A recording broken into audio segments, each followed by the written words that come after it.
안녕하세요. 알쓸정TV입니다.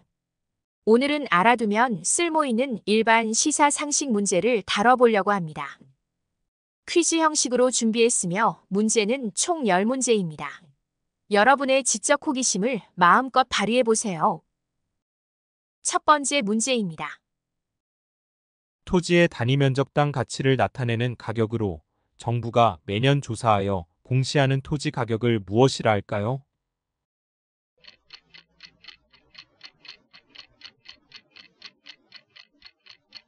정답은 공시지가입니다. 공시지가는 주로 부동산 세금 부과 기준, 보상금 산정, 공공부문 부동산 매입 가격 결정 등의 용도로 사용됩니다. 공시지가는 다음과 같은 종류가 있습니다. 표준지 공시지가, 전국의 표준이 되는 토지의 가격을 정한 것으로 매년 1월 1일 기준으로 공시됩니다. 국토교통부 장관이 결정하며 주로 세금 부과와 공공사업 보상 등의 기준으로 활용됩니다. 개별 공시지가, 표준지 공시지가를 기준으로 하여 개별 토지의 특성을 반영하여 산정한 가격입니다. 지자체에서 매년 1월 1일을 기준으로 조사하여 5월 31일에 공시합니다. 공동주택 공시가격, 아파트, 연립주택, 다세대 주택 등의 공동주택에 대해 매년 1월 1일 기준으로 산정하여 국토교통부 장관이 공시하는 가격입니다. 이는 보유세, 재산세 등의 과세 표준으로 사용됩니다. 두 번째 문제입니다. 개인의 소득 대비 총부채 원리금 상환액 비율을 의미하며 가계부채 증가를 억제하고 금융 안정성을 확보하기 위해 도입한 대출자의 상환 능력을 평가하는 중요한 기준으로 사용되는 지표는 무엇일까요?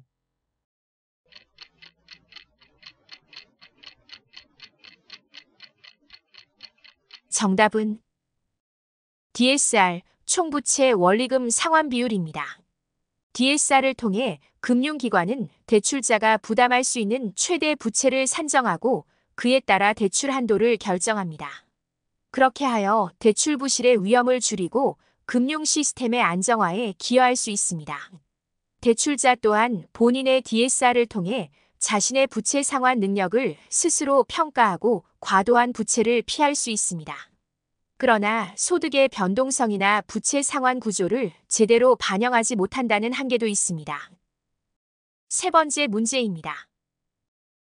밀레니얼 세대와 G세대를 합친 용어로 대략 1980년대 초부터 2010년대 초반까지 태어난 사람들을 포함하여 이르는 용어는 무엇일까요?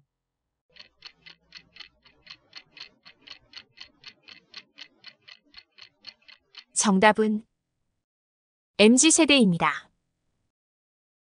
MZ세대는 디지털 기술의 급속한 발전과 함께 성장해온 세대들로 사회적, 경제적, 문화적 측면에서 독특한 특징을 지니고 있습니다.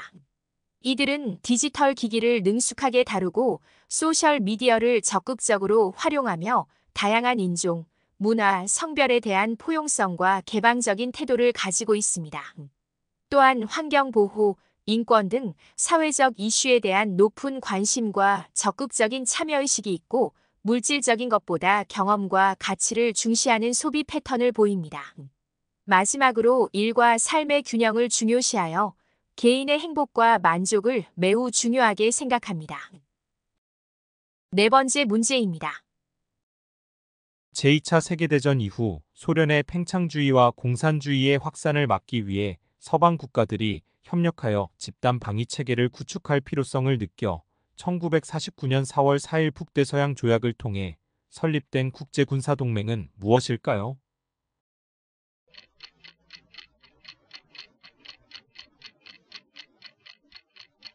정답은 북대서양 조약기구 나토입니다. 나토의 주요 목적은 회원국 간의 집단 방위를 보장하고 평화와 안보를 증진하는 것입니다. 현재 나토는 유럽과 북미의 30개 국가로 구성되어 있으며 국제 안보와 방위 정책에서 중요한 역할을 담당하고 있습니다. 회원국으로는 미국, 캐나다, 영국, 프랑스, 이탈리아, 벨기에, 네덜란드, 독일 등이 있습니다. 다섯 번째 문제입니다. 서울시에서 청년들이 경제적 어려움에서 벗어나 자기 개발과 취업 준비에 집중할 수 있도록 만 19세에서 34세 사이의 청년들에게 지원하는 정책은 무엇일까요?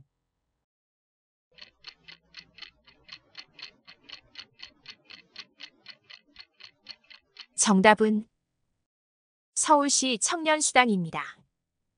서울시 청년수당은 주로 경제적으로 어려운 청년들이 취업 준비와 자기 개발을 할 수 있도록 지원하는 것을 목적으로 합니다. 서울시에 거주하는 만 19세에서 34세 사이의 청년 중 취업 준비 중이거나 일정한 소득이 없는 경우 중위소득 이하 또는 기타 경제적 어려움이 있는 청년들이 대상이며 학업 중인 경우나 군 복무 중인 경우는 지원 대상에서 제외될 수 있습니다.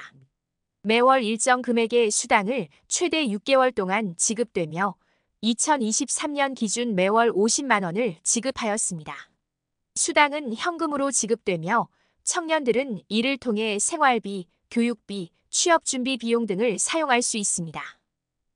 6번째 문제입니다. 물가 수준의 변화를 나타내는 것으로 소비자가 구입하는 상품과 서비스의 가격 변동을 측정하는 지표는 무엇일까요?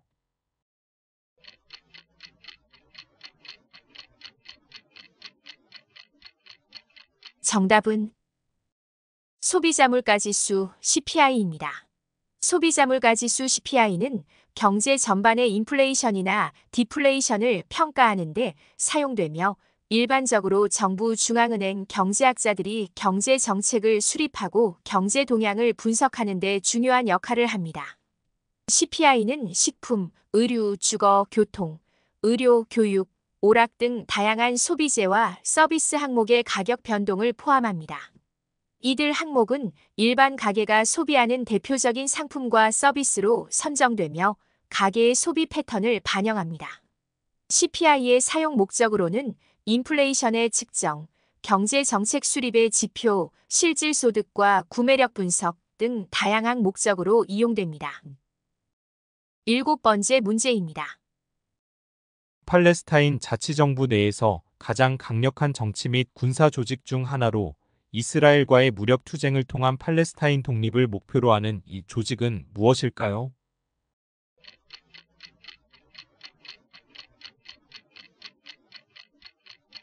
정답은 하마스입니다. 하마스는 1987년 팔레스타인 제1차 인티파다 당시 이슬람 저항 운동으로 시작되었으며 이스라엘과 팔레스타인 간 갈등의 핵심 주체로 활동하고 있습니다.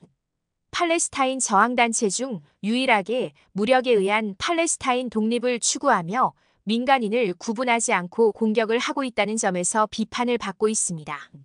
현재 미국, 영국, 캐나다, 유럽연합 등 주요 서방 국가로부터 국제 테러 단체로 간주되고 있습니다. 8번째 문제입니다. 프랑스의 한 타이어 회사가 1900년대 초부터 발행한 식당 정보지로 맛집 평가에서 세계적 권위를 얻게 된 책은 무엇일까요?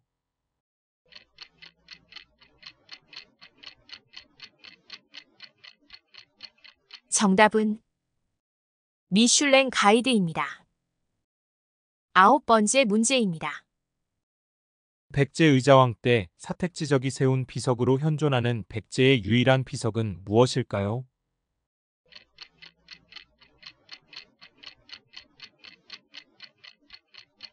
정답은 사택지적비입니다. 사택지적비는 백제 의자왕 때의 인물인 대좌평 사택지적이 은퇴 후 절을 세운 것을 기념하여 만든 것입니다.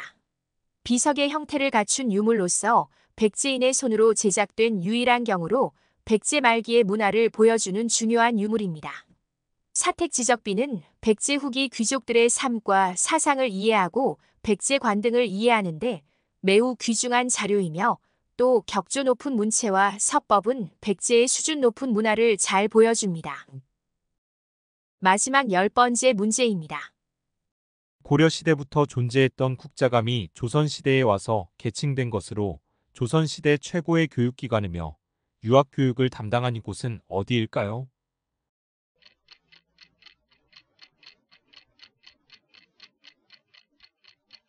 정답은 성균관입니다. 성균관은 조선시대 최고의 교육기관으로 지식인 양성의 중심지였으며 유학교육을 담당했습니다. 이곳 유생들은 공부와 토론을 통해 조선의 지식인으로 양성되었으며 유교 문화와 전통을 계승하는 데 중요한 역할을 했습니다.